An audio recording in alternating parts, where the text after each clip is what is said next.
Today, we're diving into a commodity that is absolutely critical, powering our world in ways you might not even realize. And we're going to explore why it's heading for what could be a massive global squeeze. This is the story of uranium. Okay, so to really get what's going on with uranium, it helps to start with what it's not.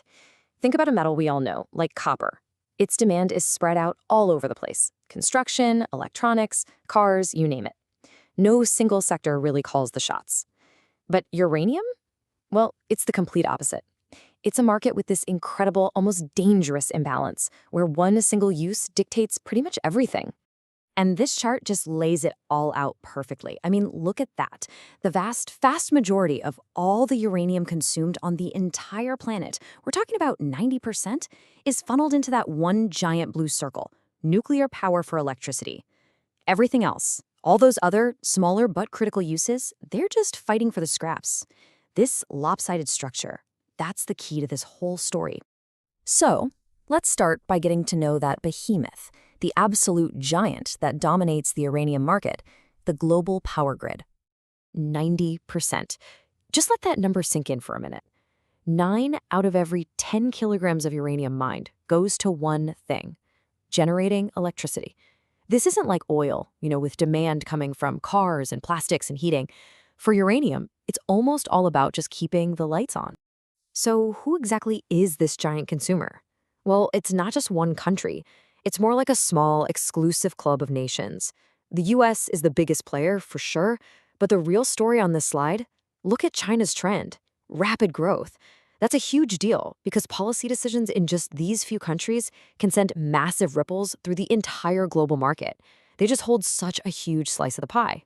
And the scale we're talking about is already enormous. Right now, there are 439 nuclear reactors operating around the world. That creates a huge, constant, baseline demand that underpins the entire market day in and day out. But here's the thing. That demand isn't staying flat. This is the number of new reactors already under construction. That's more than a 14% increase in the global fleet that's already baked into the system. And you can bet every single one of them is going to need fuel. This isn't some far-off forecast. This is happening right now. And if you look at the long-term picture, it gets even more dramatic. This pledge from the COP28 climate conference, it signals this massive, coordinated global push toward nuclear power, tripling capacity. That means a future with fundamentally higher demand for uranium stretching out for decades. Okay, so that's the behemoth that runs the show. But what about the rest of it?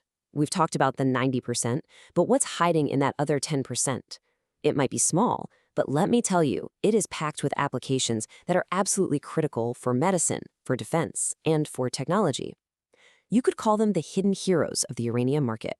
Now, what's so fascinating here is how these tiny little percentages represent such an outsized importance. We're talking about entire naval fleets, life-saving cancer treatments, strategic national stockpiles, all of them competing for what's left over from the uranium market. So a perfect example is naval propulsion. Countries like the United States power their submarine and aircraft carrier fleets with something called highly enriched uranium, or HEU. Basically, they take natural uranium and process it to boost the concentration of its most potent isotope. For naval reactors, it's enriched to super high levels, which creates this incredibly dense, long-lasting energy source. It lets a submarine operate for decades without ever needing to refuel. It's a massive strategic advantage. And this is where it gets incredibly personal. This number, it represents more than 40 million nuclear medicine procedures performed every single year. These aren't just abstract figures. We're talking about cardiac stress tests, cancer scans, life-saving therapies that real people rely on every day. Right, so the crucial link here is that a specific isotope, technetium-99m, it actually comes from the fission of uranium inside special research reactors. And it's the absolute workhorse of nuclear medicine, used in a staggering 80% of diagnostic scans. The stability of the uranium market is directly tied to a doctor's ability to diagnose and treat patients, plain and simple. And here's one that might surprise you. Uranium actually plays this hidden but vital role inside the electronics you use every day. Research reactors use neutrons from uranium fission to bombard silicon, creating a perfectly uniform material. This doped silicon is essential for the high-power semiconductors that run everything from electric cars to the entire global data infrastructure. So, you've got this established, really lopsided market. On one side, you have massive, growing electricity demand. On the other, these small but vital niche sectors. It's a delicate balance. But now, powerful new players are about to storm the field, creating completely new pressures and threatening to throw the whole system out of whack. And this right here is the central question of this whole explainer. You have a market structure that's incredibly rigid, totally dominated by one customer. So what happens when a whole new class of demanding, deep-pocketed buyers show up and decide they need uranium too?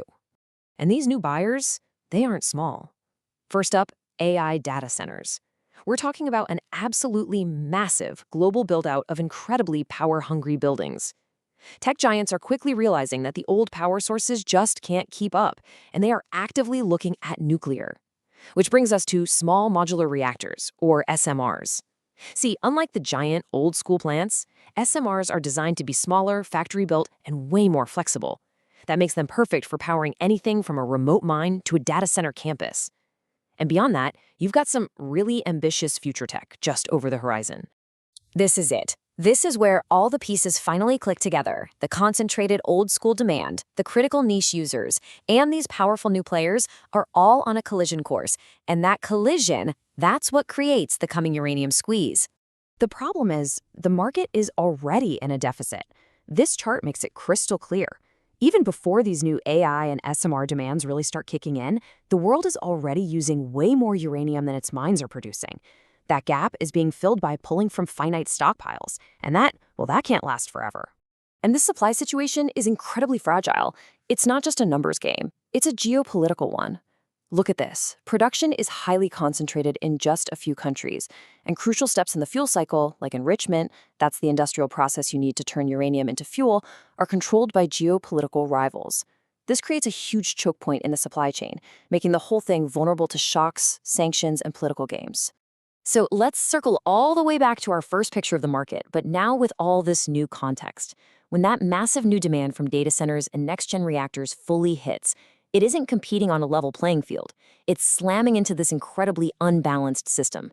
The question then becomes, in a bidding war for scarce uranium, who gets what they need and who gets squeezed out? And that's really the crucial question we're left with. In a future where supply is getting tighter and demand is exploding, we are facing some incredibly difficult trade-offs. Who gets priority for this critical resource? The AI revolution, national security, or life-saving medical procedures? In this uranium squeeze, someone has to decide, and the choices that are made are going to have profound consequences for our energy future, our security, and our health.